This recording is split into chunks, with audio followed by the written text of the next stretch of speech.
मी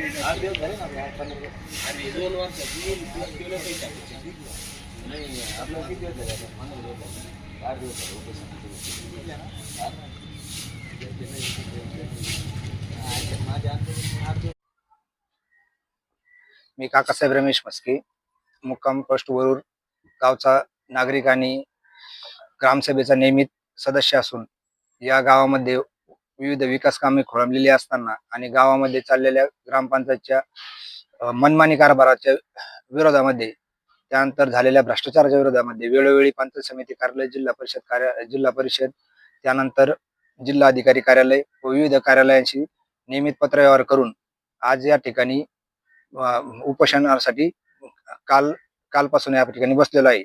तर या उपोषणामागचं मेन कारण की मी 18 तारखेला पंचायत समिती कार्यालयासमोर उपोषण केलं होतं. त्या ठिकाणी त्यांच्याकडे 50% सवलती 50% कर सवलतीच्या मुद्द्यावर, त्यानंतर झालेल्या भ्रष्टाचारांच्या कारवाईच्या मुद्द्यावरती, त्यानंतर अखर्चित निधी जवळजवळ दलित वस्ती 70 लाख, त्यानंतर 15 वित्त आयोग 30 लाख, तांडा सुधार योजना 55 लाख, अशा जवळजवळ 1,55,00,000 वर्षापासून रखडलेल्या कामांच्या बाबतीत उपोषण केलं होतं. त्यानंतर पंचायत समिती कार्यालयाने मला सदरील कामे तात्काळ मार्गी लावू असं आश्वासनही दिलं होतं. परंतु आज या ठिकाणी सरपंचांच्या आणि ग्रामपंचायत सदस्यांच्या मनमानी कारभाराचे आणखीन एक उदाहरण या ठिकाणी समोर आलेलं आहे. ग्रामपंचायत स्तरावरती जी ग्रामसभा झाली एक तारखेला, या ग्रामसभेमध्ये त्यांनी सर्व ग्रामस्थांनी ऑनलाईन टेंडर प्रक्रियेने सदरील विकास निधी तात्काळ खर्च व्हावा अशी मागणी केली होती. त्या ठिकाणी सर्वांनी बहुमताने तो निर्णय केला होता. परंतु सरपंचांनी मनमानी पद्धतीने ग्रामसभेचा निर्णय फेटाळला असून त्यांनी असं मत मांडलं की ऐन वेळा येणाऱ्या ह्या विषयाला मी कुठल्याही प्रकारचं मत व्यक्त केलेलं नसून सदरील विषय हा ग्रामसभेमध्ये केला जाईल.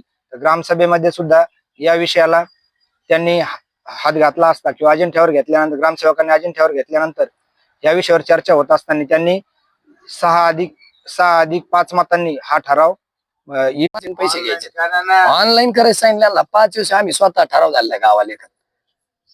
पुरा आला त्यावेळेस तीच कंडिशन, लोकांना भेस्किटचा पुढा नाही. पुरा आला, सरपंचाचं काम इकडे ध्यान द्या, तिकडे ध्यान द्या. मी व्हिडिओला स्वतः भेटलेलो आम्ही त्यावेळेस 2 वेळेस. पट्टीचं काय आहे, लोकांना पाणी मिळत नाही, याची अडचण काय आहे. यांचं फक्त चाललंय, यांचं स्वतःच फक्त कामाची वाटाघाटी. कामाचं सेटलमेंट झालं का थांबलं, कामाचं सेटलमेंट झालं का राडा सुरू.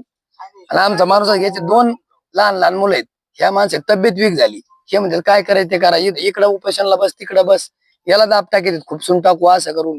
लोकशाही आहे की नाही, कायद्यात काही नियम बिम आहे की नाही, का नियम काय धाबेर ते दादा आहेत, लोक येडे आहेत का. दाटू याला घेऊन जायचं, त्याला घेऊन जायचं, खोटे गुन्हे दाखल करा. आम्ही का बांगड्या बिंगड्या भरल्यात का.